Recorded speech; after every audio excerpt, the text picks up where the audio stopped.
안녕하세요. 오늘은 마태복음 16장에 있는 두 절의 말씀 안에 있는 세 가지 내용을 함께 살피면서 은혜를 나누려고 합니다.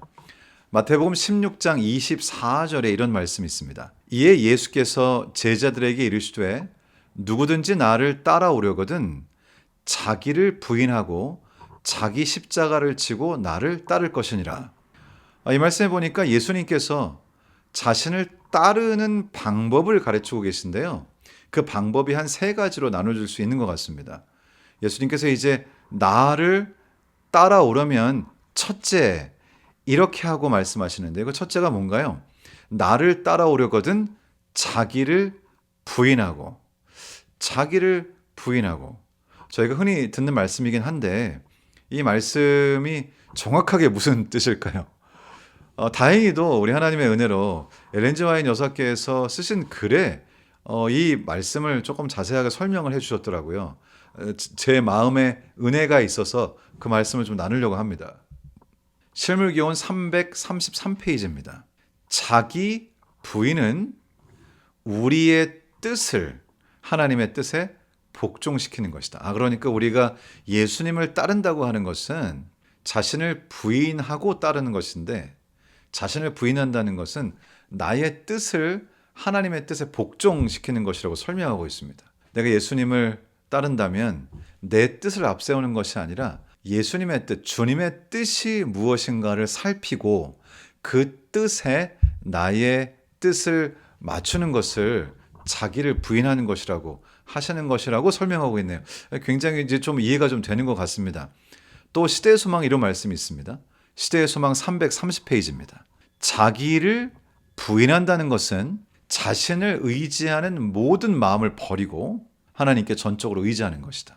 그러니까 하나님의 뜻을, 나의 뜻을 하나님의 뜻에 맞추고, 그리고 나 자신을 의지해서 나의 능력, 나의 재능, 내가 할 수 있는 것, 내가 가진 것에 의지하는 것이 아니라 그저 하나님께 전적으로 의지하고 따라가는 것을 말하는 것이다. 참으로 감사하기도 합니다. 나 자신을 부인해도 돼서. 이 말씀을 읽으니까 그런 생각이 드네요. 내가 아무리 연약하고 할 줄 아는 것이 없고 정말로 보잘것없는 사람이라도 어차피 나는 내 자신을 부인하고 전적으로 하나님을 의지하고 하나님의 뜻에 나의 뜻을 맞추는 거니까 나 자신의 어떠함, 연약함, 가진 것 없음이 전혀 문제가 되지 않는 것 같습니다. 예수님을 따르는 데 있어서는. 한 번은 어떤 교회 여집사님이 이제 교회를 안식일 아침에 가셨는데요. 교회를 가보니까 본인이 항상 앉는 자리에 누가 앉아 있는 것입니다. 제가 목회를 해보니까요. 교우님들께서 정말 웬만하면 본인이 앉으시는 자리가 있으시더라고요. 항상 다른 자리가 비어 있어도 항상 그 자리에 보통 앉으세요.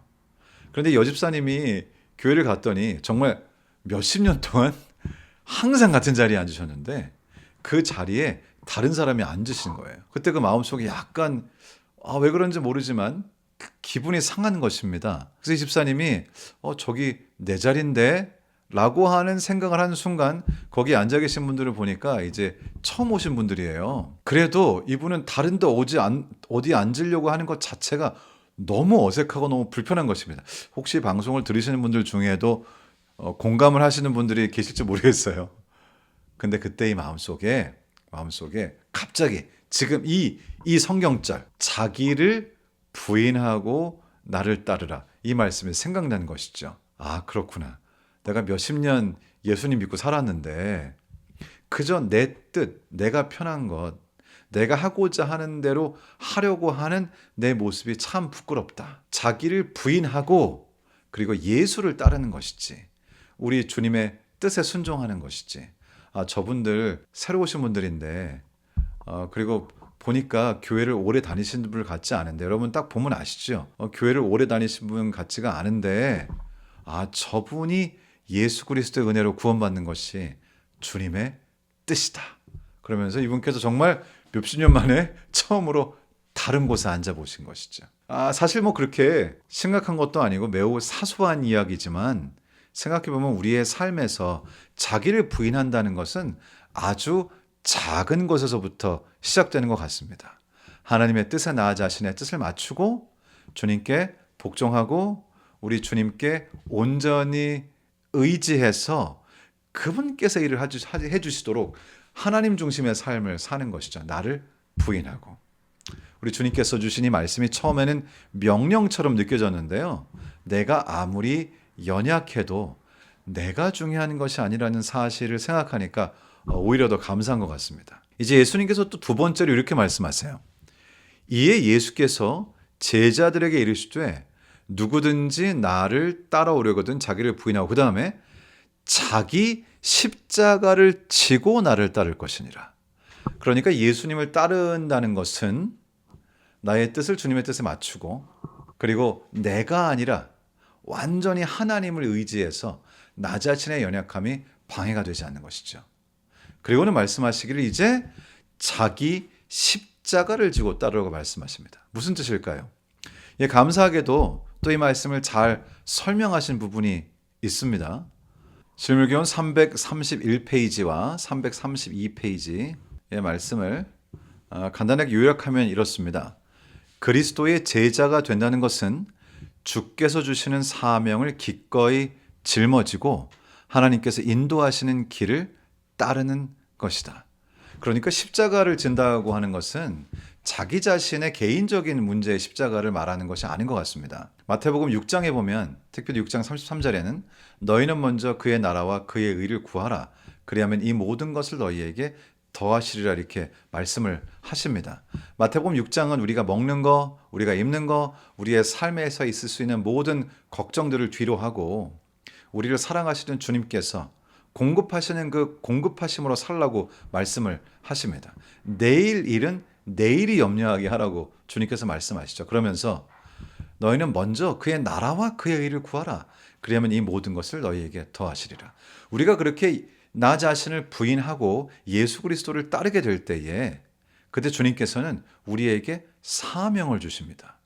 바로 그 사명, 우리 마음 가운데 생기는 열정과 사명이 있는데 그 사명을 우리가 감당하고 그것을 짊어지고 가는 것을 십자가를 지고 간다고 그렇게 표현하신 것 같습니다.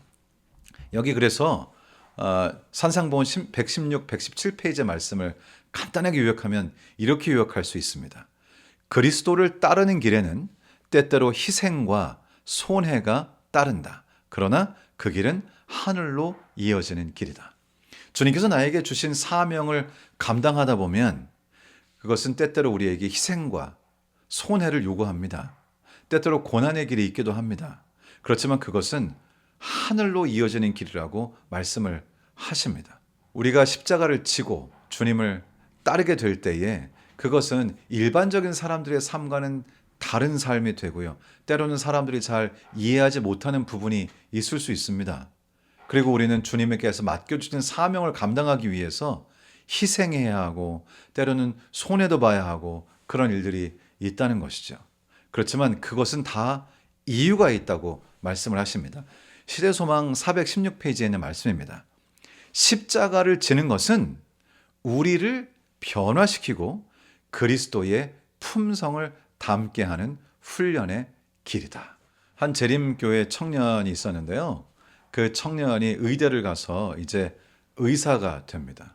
사실 이 청년은 해외에 의료 선교사가 되어서 자신의 삶을 해외에 있는 어려운 분들을 위해서 바치겠다라고 그렇게 생각을 했었습니다. 그런데 안타깝게도 아버지께서 아주 위독하게 되시면서 아버지를 돌봐야 하는 상황이 되었고요. 결국 외국에 나가지 못하고 한국에 머물러서 시골 지역의 작은 병원을 운영하면서 그렇게 살게 됩니다. 그런데 이분이 무료로 사람들을 치료해 주시고 어려운 분들을 도와주시고 하시는 그분의 그 선교적 정신, 그분이 가진 예수 그리스도를 따르고자 하는 그 마음 때문에 이분 주변에는 수많은 사람들이 예수 그리스도를 발견하고 주님을 개인의 구주로 받아들이고 진정한 생명을 얻게 되는 놀라운 역사가 일어납니다. 그리고 이분이 이제 깨닫게 됩니다. 자기를 부인하고 십자가를 지고 나를 따르라고 말씀하신 예수님의 말씀이 무엇인지를 깨닫게 된 것이죠.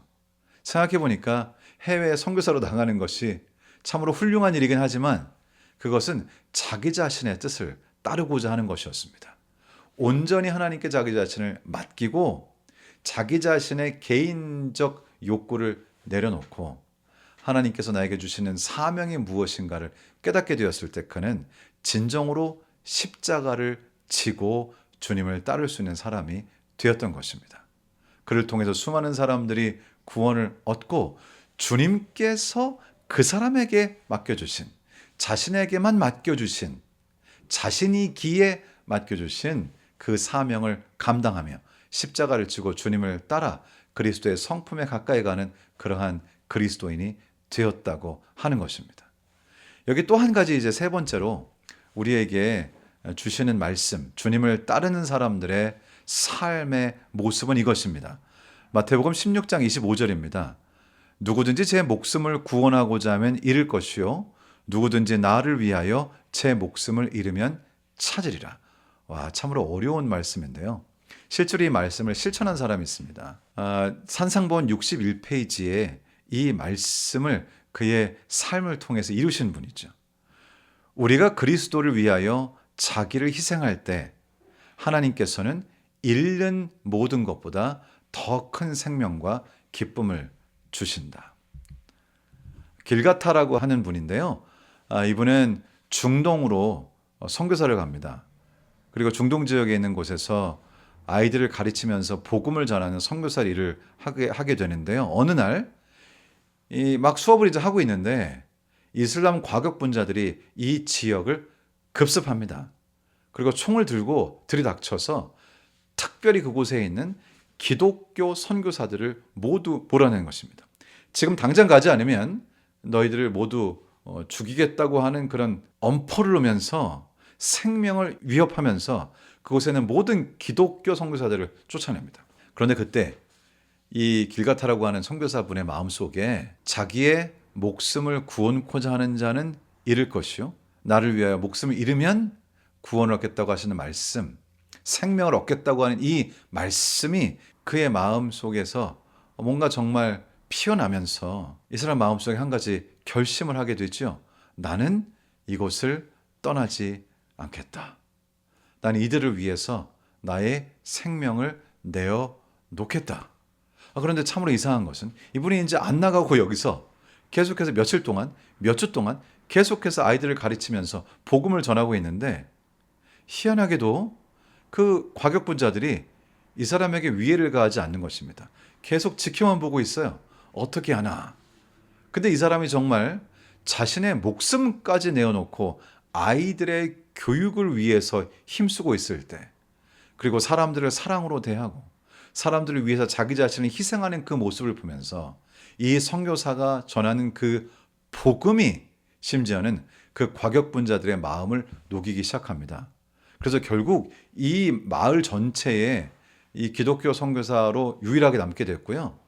그 과격분자들도 결국은 이 사람에게 호의를 베풀게 되고 그 지역에 있는 수많은 사람들이 예수 그리스도를 개인의 구주로 받아들이면서 마을 전체가 주님의 말씀으로 가득 차는 그런 결과를 얻게 됩니다. 사실 정말 목숨을 잃을 각오로 일을 했는데 결국은 목숨을 얻었을 뿐만 아니라 진정한 기쁨과 감사로 채워지면서 놀라운 하나님의 역사를 보게 되었습니다. 그래서 저희가 이분처럼 이렇게 생명을 내놓고 이런 일들을 할 수 있을까? 정말 실제로 이런 일이 닥친다면 우리가 이런 선택을 할 수 있을까? 그런 의문이 들기는 하지만 우리가 지금 우리가 있는 자리에서 할 수 있는 것은 나 자신을 위해서, 나 자신의 안녕을 위해서, 나 자신의 이득을 위해서가 아니라 주님을 따르는 그리스도인으로서 자신을 부인하고 자신의 십자가를 지고 목숨을 잃을 것을 두려워하지 않고 전진한다면 우리의 삶 속에 우리 주님의 놀라운 역사가 이루어질 줄을 믿습니다. 참으로 감사한 것은 이 모든 과정에서 내가 어떤 사람이든지 내가 얼마나 재능이 많든지 없든지 내가 뭘 잘하든지 못하든지 할 수 있는 것들이 많든지 없든지 이런 모든 것들이 전혀 의미가 없다는 것입니다. 오직 주님께 온전히 의지하고 십자가를 따를 마음이 있다면, 나에게 맡겨주신 사명을 가지고 십자가를 지고 갈 마음이 있다면 우리 주님께서 우리를 통해서 주님의 뜻을 이루실 것입니다. 오늘도 여러분의 생애가 주님의 뜻을 이루는 귀한 생애가 되기를 우리 주님 예수님의 이름으로 축원합니다.